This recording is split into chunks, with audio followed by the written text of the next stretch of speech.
Celui qui devait fonder ou refonder, plus exactement, l'ordre, un ordre religieux, l'ordre des Dominicains, après la Révolution française, fut condamné à passer en cour d'assises. C'était le père Lacordaire. À ce moment-là, il n'était pas encore religieux, il était abbé, simplement. Et il fut donc traduit en cour d'assises pour avoir protesté contre le roi dans le journal L'Avenir. On est en plein XIXe siècle. Il avait refusé un avocat. Il avait fait des études d'avocat et il a plaidé lui-même. Avant de lire ce texte, je voudrais vous faire une remarque. Comment traduire le mot apôtre? Très souvent, quand nous pensons à apôtre, par exemple, c'est très noble, c'est très beau. Quand on parle de l'apôtre des lépreux ou de l'apôtre de telle ville, telle grande ville, des quartiers du Bronx à New York, etc., on pense, quand on dit le mot apôtre, on pense spontanément à ceux vers qui l'on va. Mais on trahit un peu le vrai sens du mot grec, apostolos. Ça ne vise pas d'abord celui vers qui on a envoyé, vers qui l'on va, mais celui de qui l'on reçoit mandat. C'est apostolos. On est envoyé, mais ça désigne la vraie traduction, ce serait ambassadeur. On est l'ambassadeur de quelqu'un. Et ça ne désigne pas d'abord le but, mais l'origine, d'où l'on vient. Donc revenons au père Lacordaire. Le père Lacordaire, et je vais prendre simplement comme titre de la parabole, Lacordaire en cour d'assises. Je ne sais pas si vous savez ce que c'est qu'une cour d'assises. Je me suis trouvé une fois obligé à être témoin en cour d'assises. On est glacé, c'est glaçant, une cour d'assises. Donc, le père Lacordaire en cour d'assises. J'ai cherché à savoir pourquoi le père Lacordaire avait été condamné, obligé à passer en cour d'assises. Pourquoi il s'était opposé au roi. C'est seulement parce qu'il avait ouvert, avec son ami Montalembert, une école. Il était interdit d'ouvrir une école. Or, Lacordaire s'était rendu compte que ceux qui avaient fait la Révolution, qui avaient traversé la Révolution, qui avaient peiné, qui avaient cafouillé, qui avaient fait partie d'un bord ou de l'autre, quelquefois enseignaient la religion un peu n'importe comment. Alors il s'est dit, bon, il faut reprendre les choses à la base, on va fonder une école. À cause de cela, il est condamné en cour d'assises. Les travaux historiques vont nous l'ont rappelé, les religieux étaient interdits pendant 50 ans. C'est très bouleversant de voir que les bénédictins, les dominicains, les jésuites n'avaient pas le droit d'exister en France à ce moment-là. Soi-disant, le pays qui se proclame le pays des droits de l'homme. Enfin, il faudra avoir un peu de vérité historique. On interdisait à des hommes, simplement à cause de leur foi, d'être présents en France. Ils étaient partis en Angleterre, un peu partout. L'abbé Lacordaire avait prêché à Notre-Dame.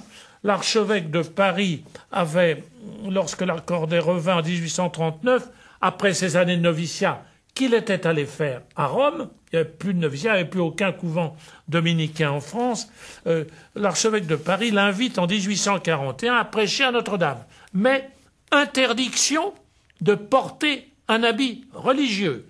Lacordaire a eu le droit de prêcher que s'il mettait l'habit des chanoines de Notre-Dame. Vous vous rendez compte de ce que ça veut dire? Et le sujet de cette grande première prédication était la vocation de la nation française. Un titre très beau, très noble. On pouvait difficilement imaginer sujet plus beau. Et le ministre de l'Intérieur avait fait savoir au père Lacordaire qu'il n'avait pas le droit, vous m'entendez, qu'il n'avait pas le droit de prêcher à Notre-Dame s'il le faisait en habit religieux. Et cela, Lacordaire s'y est soumis, et puis il a été invité à Grenoble, à Bordeaux, à Lyon, et les archevêques se sont passés le mot l'un l'autre, attention, Lacordaire est interdit de prêcher en habit religieux. Nous savons ces détails, entre autres, par quelqu'un de tout à fait inattendu. On ne s'attendrait pas à ce que ça vienne, la nouvelle vienne. Ces messieurs de Saint-Sulpice, ici les Moulineaux, avaient interdit aux séminaristes de Paris d'aller écouter les conférences du père Lacordaire. Il y en a un qui a désobéi. Il devait d'ailleurs quitter ensuite l'Église. C'est Ernest Renan. C'est Ernest Renan qui nous raconte qu'est-ce que c'était que ces conférences de Lacordaire et pourquoi Chateaubriand, Vigny, Hugo se pressaient au pied de la chaire de Lacordaire. Voici donc ce que le père Lacordaire dit.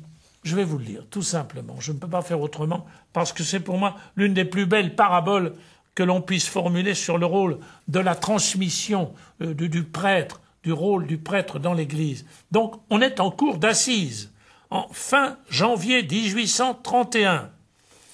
Lacordaire a refusé tous les avocats, il plaide lui-même. Et voici ce qu'il dit. « Je me lève avec un souvenir qui ne serait passé de mon esprit quand le prêtre autrefois se levait au milieu des peuples. Quelque chose qui excitait un profond amour se levait en même temps que sa personne.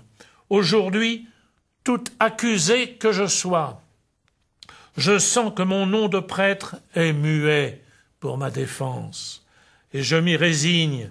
Les peuples ont dépouillé le prêtre de cet amour antique qu'il lui portait lorsque le prêtre s'est dépouillé lui-même d'une part de son caractère, lorsque l'homme de Dieu a cessé d'être l'homme de la liberté. » Vous allez me dire qu'il y a peut-être un peu d'accent romantique, mais écoutez la suite, vous allez voir. « Je ne suis qu'un jeune homme, qu'un catholique obscur. Mes souvenirs publics ne remontent pas au-delà de 3 mois et pourtant, messieurs, j'éprouve le besoin de vous raconter ces secrets sentiments de mon âme, qui ne seront preuve de ma bonne foi qu'autant que vous y reconnaîtrez l'accent de la sincérité. J'étais bien jeune encore. Je vis cette capitale où la curiosité, l'imagination, la soif d'apprendre me faisaient croire que les secrets du monde me seraient révélés. Son poids m'accable et je fus chrétien. Chrétien, je fus prêtre. Laissez-moi m'en réjouir, messieurs, car je ne connus jamais mieux la liberté que ce jour où je reçus avec l'onction sainte le droit de parler de Dieu. L'univers s'ouvrit alors devant moi, et je compris qu'il y avait dans l'homme quelque chose d'inaliénable, de divin, d'éternellement libre, la parole. La parole du prêtre m'était confiée, et il m'était dit de la porter aux extrémités du monde, sans que personne eût le droit de sceller mes lèvres. D'un seul jour de ma vie, mes mains sont libres, monsieur l'avocat général, mais aussi mes mains, ce n'est pas moi. Moi, ce qui est moi, c'est ma pensée, c'est ma parole. Et pour que vous le sachiez, je me trouve opprimé dans ma patrie. Ce moi divin, ce moi de l'homme, cette pensée, cette parole, moi, enfin. Oui, vous ne garrotterez pas mes mains, et peu m'importerait car ce serait justice ou ce serait violence. Mais si vous ne garrottez pas mes mains, vous garrottez ma pensée.